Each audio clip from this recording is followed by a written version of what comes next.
Here's my question. Is it possible to recreate drum sounds from your favorite songs? That is, without sampling? Today, we're gonna go over a crazy technique for that very purpose.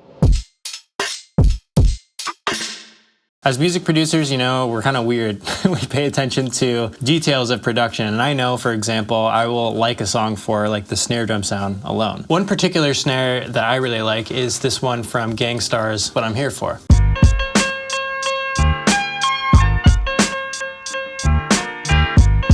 So we're gonna try to recreate that one today. So here I've isolated it so that we can actually hear the snare on its own.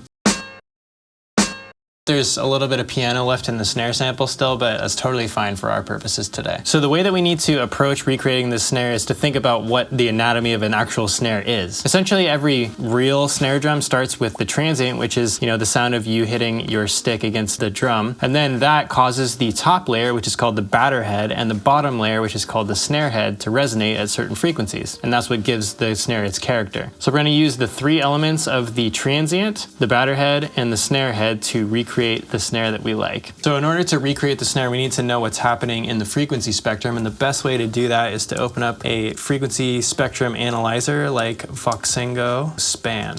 And this is a free plugin that I recommend everyone go get because it's so useful. So with this plugin active and playing the snare, we get a readout of what's happening in the frequency spectrum, which is really cool. Now we can also press this hold button and it will freeze it in place for us so we can get a more detailed look at where all of these peaks are. You can see all these resonances in the frequency spectrum. These resonances are what gives the snare its particular character. This big one here at the bottom is, you know, at about 212 hertz, and that's what you might call the fundamental frequency. And the rest of these are called partials. And essentially they're just sine waves stacked on top of the fundamental frequency to create the sound of the snare. So the main idea here is that we're gonna take note of the frequency and the level of each one of these resonances, and then we're going to recreate them using a synth. And that's what's going to make up our batter head portion of the snare. For example, you know, the first one might be 212 hertz, and that's going to be at 0 decibels because it's all relative. And then the next one might be somewhere around 326 hertz, and that looks like it's about 9 decibels lower. So I'm going to go through and do each of these resonances. But guess what? I already went through and wrote down each of the frequencies and the relative level compared to the fundamental up to a certain point. I went up to about 4K, and you don't really need to go higher than that because the rest of it is honestly just noise. So now that we have that data readily available, we just need a way of playing a sine wave at a specific frequency using a synth. And I like to use FM8 for this. Now what you need to do is go to this ops button and adjust the ratio to be 0. And what we're gonna do is enter in where it says offset the amount of hertz that we want to play whenever we press a note. In this case, it's 212. Now to activate that particular sine wave, we need to right click over here in the matrix A, and we need to pump up the volume to 100 so that it's actually, we're hearing the note itself, and right click F and turn that down if you don't want to hear that, which we don't. So no matter what I play, we're hearing 212 hertz. Now we need to figure out how long to make the note because we don't just want it to hold out. That doesn't sound like a snare drum. What you can do is click the clip of this full length of the snare drum, and at the bottom, you will see in Ableton, it shows you that this is 348 milliseconds long. So let's make our fundamental frequency about 348 milliseconds. So we go to the envelope and click A. I'm gonna bring the sustain all the way down to 0 and just bring this back until it says 348-ish. It's okay if you're off by a millisecond. How's that for a snare drum? So now what I'm gonna do is head over to the envelope menu, and this is where you see an overview of all the envelopes of each oscillator or operator. You'll see this little chain on the side, and that essentially copies the envelope from A down to the rest of our oscillators, so now we don't have to keep individually doing each envelope. So now is the really fun part that I'm going to speed up, where I'm gonna enter every single one of our partial harmonics and the relative levels. So just with the first 6 partials, here's what it sounds like. Kind of weird, right? So now I'm going to do the rest of the ones that I wrote down here and make more of a complete profile for our batter head. So for each one of those frequencies, I recorded it into its own track and named it as the frequency that it was, and went all the way up to about 2K. And here's what our batter head sounds like at 348 milliseconds. All I know, don't worry, it'll sound better, so just stick with me. When we're talking about resonances, higher frequencies decay at a faster rate than lower frequencies do. And so what we need to do is shorten the envelope for the higher frequencies and keep the lower ones a little bit longer to make it sound more realistic. And once we've done that, it sounds a bit more like this. So now it's time for us to add the bottom layer of the snare, which, if you recall, is called the snare head. The way we're gonna do that is I'm gonna move this MIDI note down to our snare head track, and this is just a MIDI track, and I'm gonna open up FM8 one more time. One more time. And inside of FM8, there's a dedicated oscillator for noise, and it is oscillator X. So I deactivated F, and I'm gonna activate X and move it all the way up to 100. And then if we go to X and we play a note, nothing happens because you have to turn the amplitude all the way up to 100. I'm gonna move our cutoff to 100 because I don't want any of the filter to be a part of the noise. And of course, we also need to make the envelope shorter, somewhere around 348 milliseconds once again. And if we go back to our frozen spectrum analyzer here on the snare that we want to recreate, you can see that there's kind of a nice drop off somewhere about 8K, nice and steep. To simulate that, or to emulate that rather, I'm going to open up an EQ and create a steep low pass filter at 8,000 Hertz.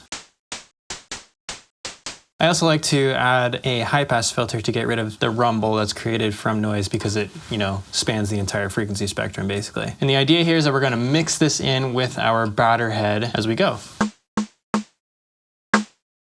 And last thing, of course, is we need the sound of our transient, the stick sound hitting the drum head. So what works nicely for this is more noise. So I'm gonna copy our snare head noise. What I'm gonna do here is shorten the transient more than our snare head was. And I'm gonna reduce the level down to 0. I'm gonna send this in our matrix to Z, which is actually the filter portion of the synth, and then send that out to our master.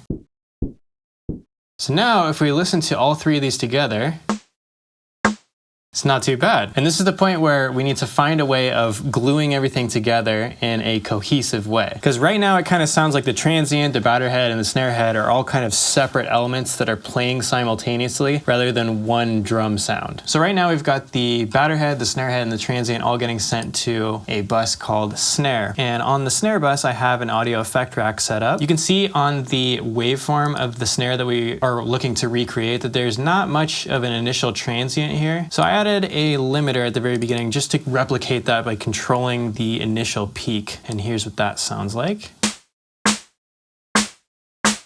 So it's just taking a little bit off the top there. The next plugin I have here is R-Bass, and I'm just adding a little bit of oomph to the fundamental frequency, which is actually 212. So here's without. And it really just adds that depth at the bottom end. The next thing I've got here is a compressor.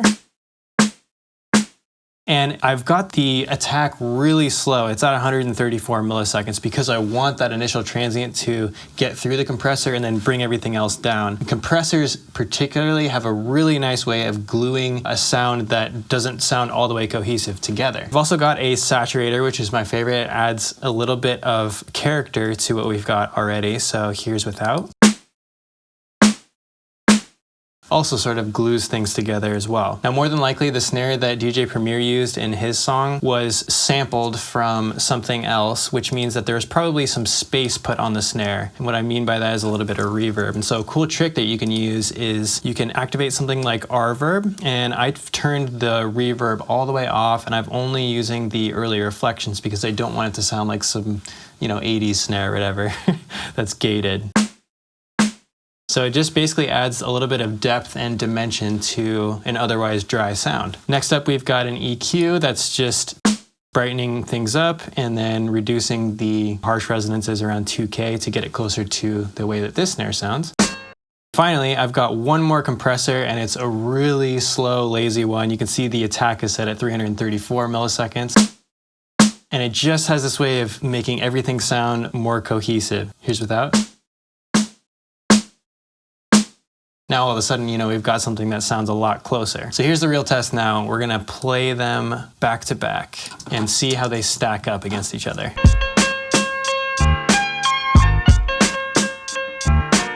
It's really not bad from having created stuff from just sine waves.